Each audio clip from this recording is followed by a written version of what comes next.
Hello, everyone. Welcome to the C Squared podcast with Cori and Curtis. We are here today with Ben Umanov of Metalsucks, also excellent band manager. He's here to talk to us mostly about band management, what they do, red flags to look for, and all sorts of fun information for you. So stay tuned. So first, I just want to say thank you for joining us today, Ben. Yeah, thank you for having me. And it's usually I don't get that many interview requests, frankly. Usually when I do, they're for Metalsucks, so it's cool to talk about some of the other stuff that I do as well. Oh yeah, definitely. And so many of us are multifaceted. And so just so everybody knows who may not know, do you want to give just like a brief intro of who you are, what you do? And because I mean, a lot of people know you from Metalsucks, but what's the rest of Ben?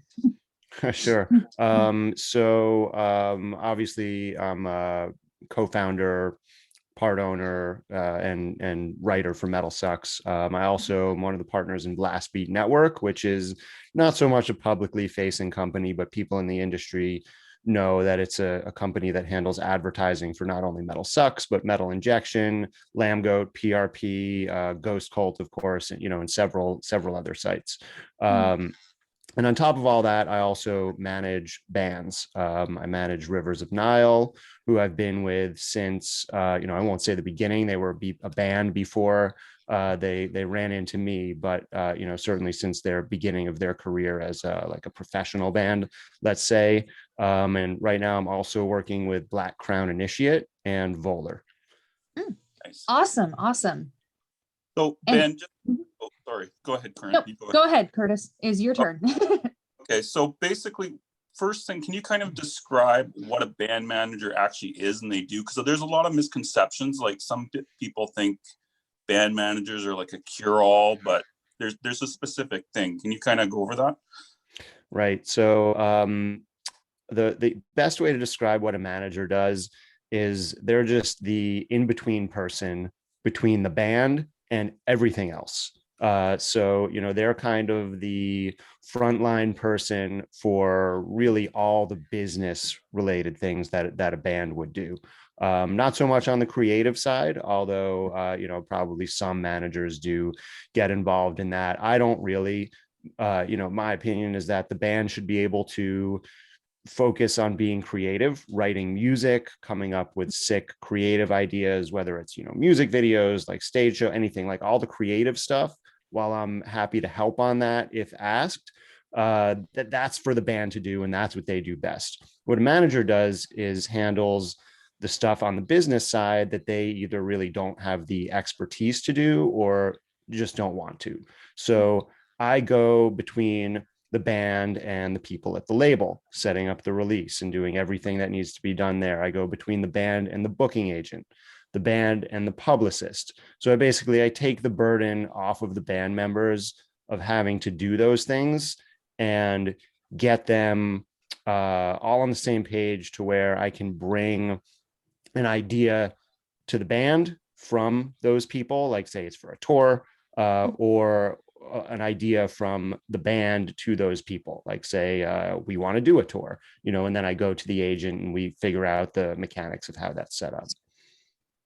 Fair. I want to do a quick follow-up before you do the next one, Cori, which is just kind of like, in other words, it would be like your role is basically anything non-creative for the band. Would that be like the best sum up for it? That's pretty fair, actually. Yeah, that's not bad. I mean, occasionally I do get involved with creative stuff. And like 9 times out of 10, the band just tells me to go fuck myself, or they do it more politely than that. But, like usually if I have some idea, they just are, they don't go for it. But, that's not really what my job is anyway. Cool. But what about for like a newbie band who wouldn't have maybe a booking agent yet or a label yet? What should a band expect when they're at the smaller level and maybe just getting started with a band manager?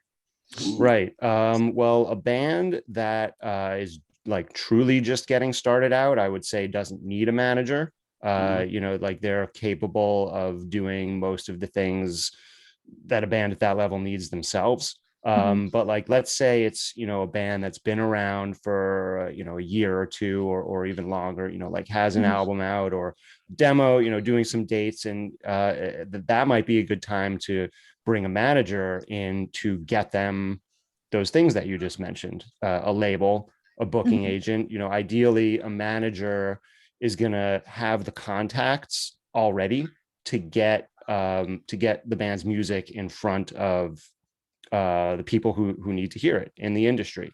And if not, then the manager is going to be an ambitious person who believes in this band and is going to move heaven and earth to get them opportunities, whether there's tours or an agent or a record label. They're going to be the ones who go out and enforce those conversations, for lack of a better word, and just try and get some action going for the band. Oh yeah, and that all makes sense, because I mean, I've been asked this question before, and like it all boils down to being the band's like number one advocate is the manager's job, at least front facing. Would you agree? I have mixed opinions on that. No. I think they should be the number one advocate, sort of like back facing. Yeah. Like there's some behavior that I see, we won't name names, but, like certain managers, as far as like front facing goes on social media, like they almost act like they're in the band, and they even if they don't do that, they promote the band on their own social media so much. And it's just like too much, like don't do that. That's like not really a good look. If you have one person, out in public, like rah, rah, rah, and like, of course you want to be able to do a little bit of that, but the manager's role is more behind the scenes, being that person to other people in the industry, not to prospective new fans. Yeah, and that totally makes sense, and that's kind of what I meant. I'm sorry, I totally worded that wrong, but no, I it always seems like super ingenuine when it's just like a wall of posts about one single band just coming from the manager. It seems like forced to me, and I don't know if that's the right word, but it does definitely seem like it's just a little bit cringe.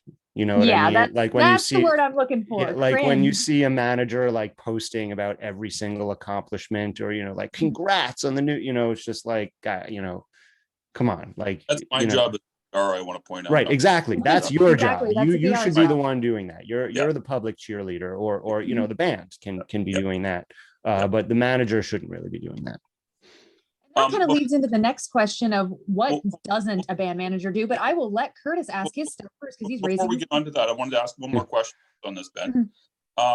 So if you're like the back facing guy, how do you kind of know if the band is going to be front facing before you take them on? Because obviously you don't want to take on a band that's not going to be doing that. Do you know what I mean? Right. Well, certainly that can be in the calculus of, do I take this band on? And it, if the band has those skills, that's a big plus, but it's not a deal breaker if they don't. Okay. Like a lot of bands just aren't, and that's sort of one of the things, that's something that as a manager I could help with. I could give them tips, and eventually if they get a label, the label will help with that.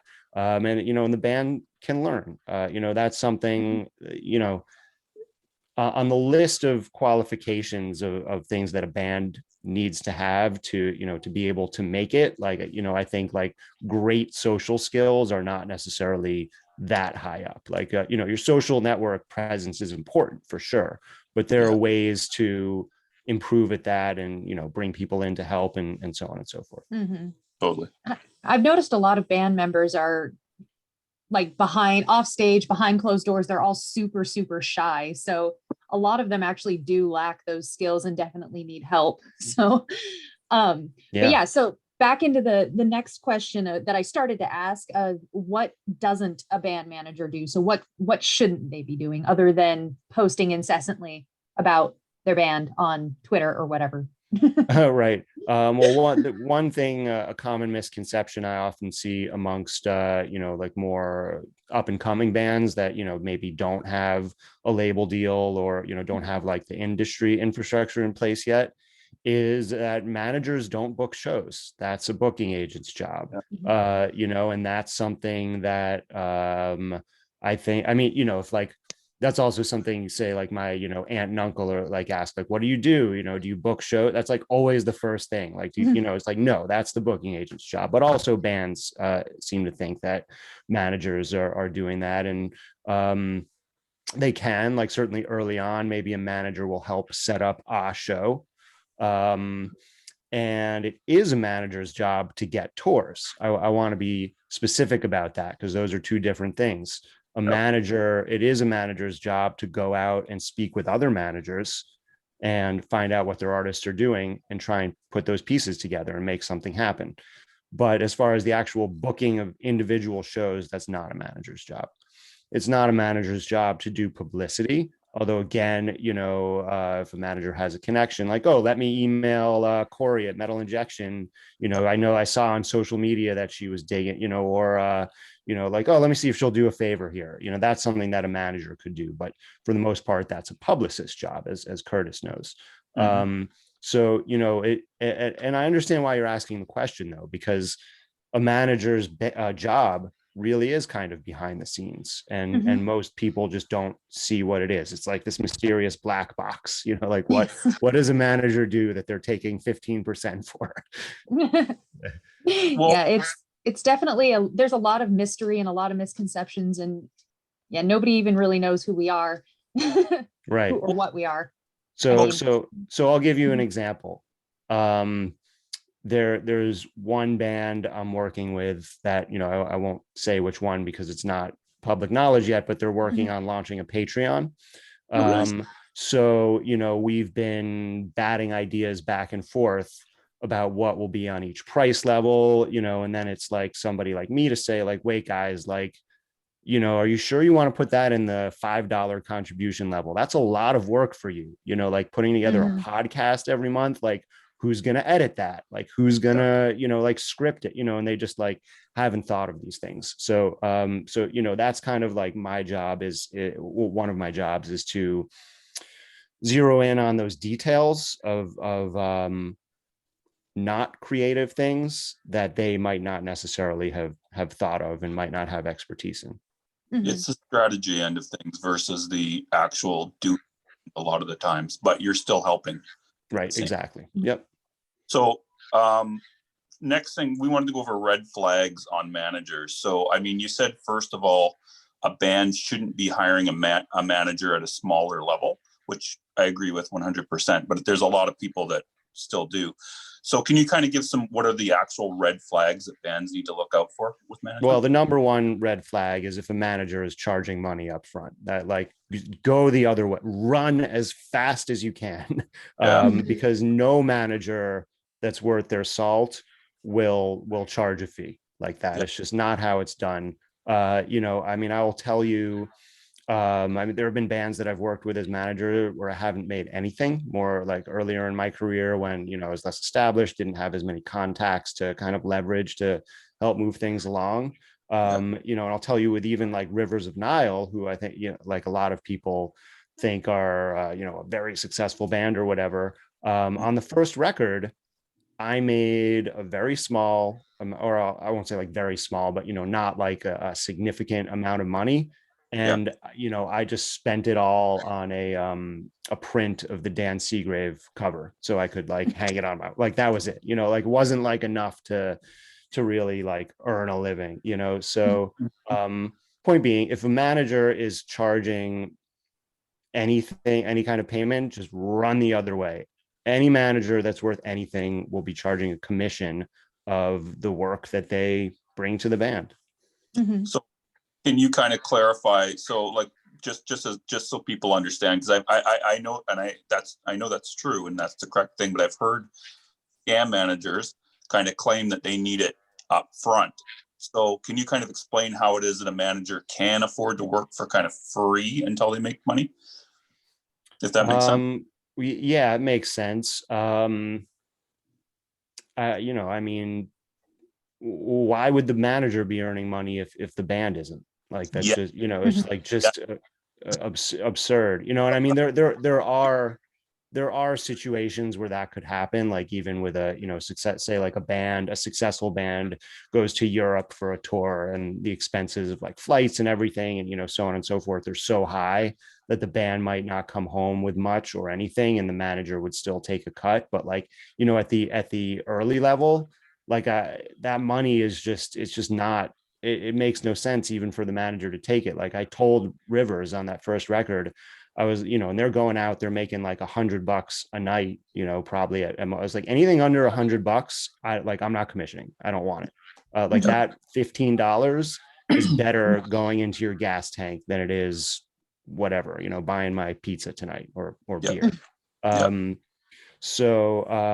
it, like, as for how managers can afford to do that, you know, I don't know, how do bands afford to do it? True. Right? You know, they have other jobs, they do other stuff. Maybe they have other, if they're a more established manager, they maybe have more established bands that are paying their bills. But if not, you know, it's the same way we all do it. Yeah. So, Yeah. one last thing before I get Cori to ask about further misconceptions. One thing I do want to ask is, another common question is, you get paid on the gross, not after the expenses are taken off, correct? Well, it depends on the band and the situation, but no, I mean, typically I charge on the net after On that, expenses are taken off, because why would, you know, and again, there's some fluidity here with maybe like where the level of the band is and what they're earning. But I shouldn't be commissioning the cost of t-shirts to be printed. I You know agree. what I mean? Like that just doesn't make sense. Cool. Just wanted to clarify. I've heard different ways of how people do it, and I thought it was net, but I wanted to just make Right. sure. I mean, there's infinite ways to do it, really. You know, like, just to give you an example with like one of my bands, you know, again, I don't want to like get into details, but like there's one of them that I don't touch the publishing, you know, and that's theirs. They keep the publishing, the stuff they get, like streaming, you know, just, all the publishing stuff. But, you know, I do commission them a little bit more aggressively on the like on the touring side, you know. So it kind of all equals out. There's a bunch of different ways you could do it. Yeah, fair enough. There's nothing totally standard, but there is kind of like a minimum standard, you're saying, on how to do it. Yeah, I mean, you know, if and you know, I mean, again, it really depends and it differs by band, but like something where I would commission, it wouldn't necessarily just be the total net on a tour. Like I'm not going to commission the cost of t-shirts, but like, you know, talking about, again, going back to a European tour, flights, backline, you know, all that shit adds up. And I'm putting a ton of work into setting up that tour, and I'm not going to take those things out of my amount that I'm commissioning.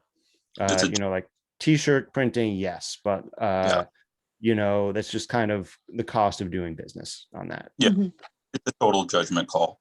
Okay, Cori, I'll let you go. I'll let you go now. Oh no, I was just going to ask, like, are there any more other than the pay structure? What other red flags should people be looking for? Because say it's somebody that is saying, oh yeah, I'll charge you based on whatever you sell, but maybe there's some other red flags. What would those be? Well, I would look into their history, you know, just their what they've done in the industry.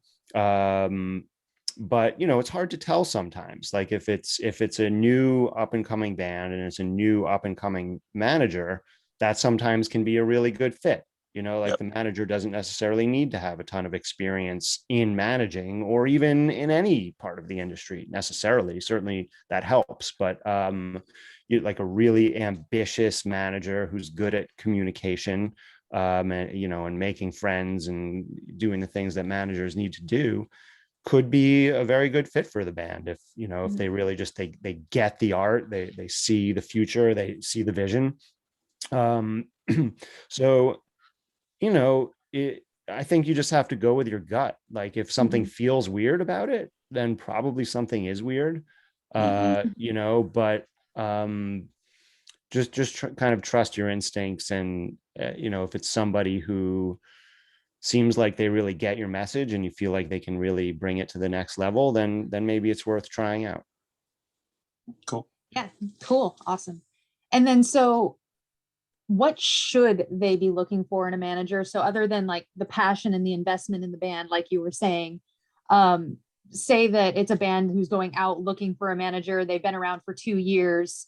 What should be like the cursory things that they look for at first in a manager? Well, certainly you want somebody who has relationships. I think that's the biggest thing that a band manager can offer. And this is sort of a little bit of a tangent, but sometimes I see it discussed a lot, like, do bands still need record labels? And I think it's kind of the same answer. I think like having a record label helps you kick open doors because it brings relationships to the table. It brings all these people at the label working for you who have their relationships that can get you on the right tours and get you with the right video directors and get you press coverage where you want to be. So the same goes for managers. I think is you want somebody who has relationships that they can call on easily to get you where you want to be, whether that's a record deal or tours or whatever it may be. I think that's what a manager offers at the beginning, quite simply. And also, of course, the organizational element of like herding cats, and getting it all together, and and also on the administrative side, I think bands sometimes need help, but relationships are the number one thing. One follow-up I have, it's sort of a follow-up, is kind of like, do you think that there's any circumstances where a small band can pick too big of a management? Because I've seen it where it'd be like small band takes on a big management company, but they get lost in the shuffle. Nothing really gets done. Do you know what I mean? Yeah. I think that can happen, but I think it's just as often what would happen is that the band benefits from being in that environment because of of the relationships and the associate. Like, oh yeah, let's get them on the Kill Switch Engage tour. Easy. First band, like probably I don't know how involved that band is with picking their support, but maybe they have they want to pick their direct support, or and I've seen this with my bands, is like you're assembling lineups and this band's not available and then that one's not available and like this, but and it just goes on for weeks before you can even start booking the tour. And you're just like, oh, and then you get it and you need one more band, and management is like, oh, how about this band? They're like, I'm trying to help them out. And the headliner band is like, sure, throw, and it's just like, that can be a big opportunity for an up and coming band. But yeah, what you're saying, I think it definitely can happen. But I don't know that I would advise a band not to go with a big manager because of it. I don't think, I think probably the potential upside outweighs the potential downside, I think. That's interesting. Okay, cool. I think you answered my next question, Cori, if you want to do that. Actually, you just stole my next question. So he does that a lot. He steals my questions. So what are your next Twitter questions? bio? Question stealer. Yeah, that should be in your Twitter bio. Professional question stealer. I'm going to put that after this. So now, next thing. So what are your tips on finding good management then? If they're going to go shop, they want to find a manager. How does the band know who's going to be good for them then? Well, what level band are we talking about here? Well, let's say it's a brand new band, because most bands, mid, are going to probably already have someone around, I would imagine, that they know about, right? But so newer bands that are starting to break out, they feel they're starting to, have momentum happening. So what should they be looking for? Well, I would argue that a manager is going to find them most of the time. I think it's going to happen the other way. Not always, but usually what I see happen is Well, one of two things. Either a manager wants to, a manager is who pays attention to what's going on in the metal scene, reaches out and, wants to find out more about what they're doing and potentially explore working together, or a label person gets there first and the band realizes like, oh shit, we need somebody to help us with this. Then maybe the label person suggests somebody, or maybe there's somebody else that they work with or know who suggests something. Like that's how I ended up with Black Crown. So but to answer, I think your question was more, what should a band be looking for? Yeah, but I mean, you did answer it because you basically said they're kind of a good manager is gonna find them. So right. I mean, yeah, but not always though. I mean, yeah. it'd be great if it always happened that way. It certainly goes both ways. So, I mean, if a band is in that position, I think it's just evaluating the best fit. Like just straight up, do I vibe with this person? Like, are we speaking the same language? Like, do we have a shared background in some way, whether that means like, the same influences or like where you're from or, or anything at all. And just, does it vibe? Does it feel right? Some of the things I said earlier, like, do they have the relationships? Are they good communicators? I think that's really important, because what a manager does essentially is communicate on behalf of the band. So, are they clear and concise in their communication? Do they respond in a timely manner? You know what I mean? Like things like that. That's what I would advise bands to look for. Yep. And so on a more personal note, I guess, what is your favorite part about being a band manager, and what made you want to go into doing that as opposed to like all of the other stuff that you do? What made you want to add that to your bag of tricks? Yeah. Just seeing it work, honestly, is like the most exciting thing. Like I saw Rivers of Nile play this tiny club in New York City that's now gone, called the Lit Lounge. There was a series of Monday night shows there, like every Monday. Curran Reynolds, who's a publicist who you all might know, would put on these Monday shows every single week. It was the greatest service to the scene because it was just so regular. And there might be 5 people there might be 50. It was a small club, but it was just like hang. And so I was invited. A band that I was managing at the time, the Binary Code, I was going to their show, and Jesse and the band said, make sure you get there early and see these guys, Rivers of Nile. I think you would dig them. And they were kids, like one, they were like not even 21 yet, I don't think, or some of them weren't.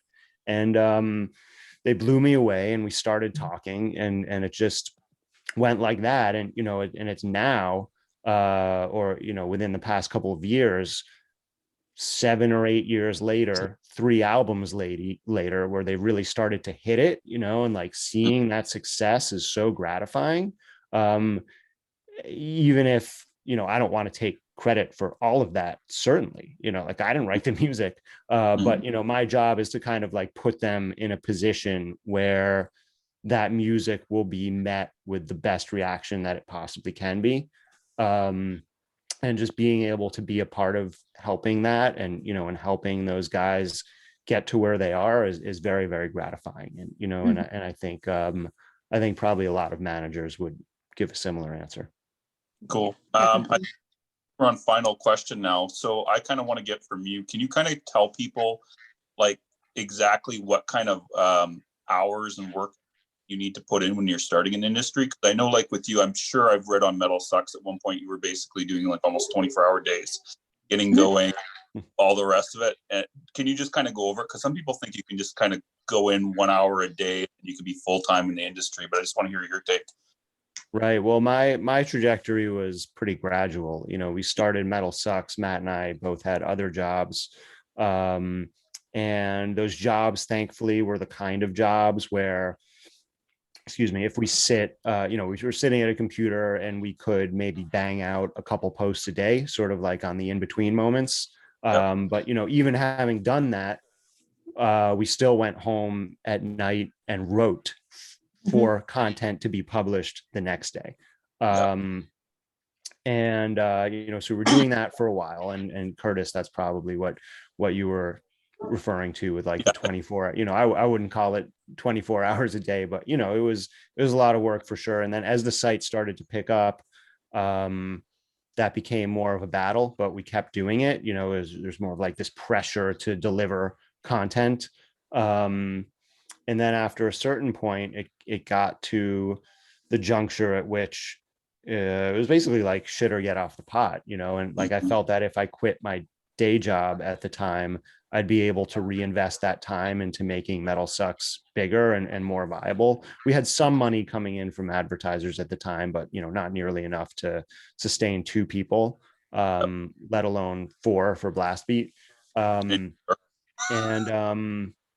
and ultimately that ended up being a good gamble. It enabled me to devote that many more hours a day to doing it and to making it work. But it is, you both know this very well. Music and metal especially is an industry full of passionate people. And like I say, when people ask me about what I earn from management, or like even the website, I say, like, no one in death metal is getting rich, and it's just like, like no one in the industry is earning that much money, really. So, you really have to be in it for the love of it. And, if you're getting by, or, even you're comfortable, but not bringing in tons of dollars, then like, that's a huge, huge win. And you're doing something you love, you're working hard. You might not be getting paid as much for similar work in a different field, but you're having a good time and you're doing all right. Yeah. You're not sitting around in a yacht, Exactly. Yeah. Like, I'd rather be body checking someone in the pit than sitting around on a yacht. Right. Exactly. I mean, actually sitting around on a yacht sounds all right now, but, I'm yes, super generally pale, speaking. So me and the sun on a yacht, it would just end poorly for me. So any other final things you want to bring up about management, Ben, that we didn't cover before we wrap up? Sure. Like I would say, for any aspiring managers that are interested in managing and maybe don't know where to start, I would say just like find a band, pick a band you're passionate about. I think this works best if it's a band that's local to you, or like relatively, that you can be present at their shows, but it doesn't have to be. It can really be anywhere. And get in touch, explain who you are. You don't have to blow yourself up. Just be honest about your ambitions and your passion for that band, and just go at it. Just start. Like, there's really no secret to doing it. There's no book. Well, I'm sure probably somebody's written a book, but there's no secret to it. If you have a passion for management and you want to help bands, just get into it and just start doing it. There's no qualification. Just go for it. That's awesome. Okay, Ben. Ben. With it like a child with scissors, recklessly and with abandon. Pretty much, yeah. And there are going to be mistakes. You're going to cut yourself. Yeah. You definitely are. Like, there's going to be like decisions that you're like, or like you said the wrong thing to somebody. You feel like you blew up an opportunity. And you're gonna be like, oh, fuck, but those are learning experiences, and better for the next time. And it's just a continuing series of those is what's going to make you better. Cool. Okay, I'm gonna wrap this up. Party on, Cori. Party on, Curtis. Party on, Ben. All right, party on.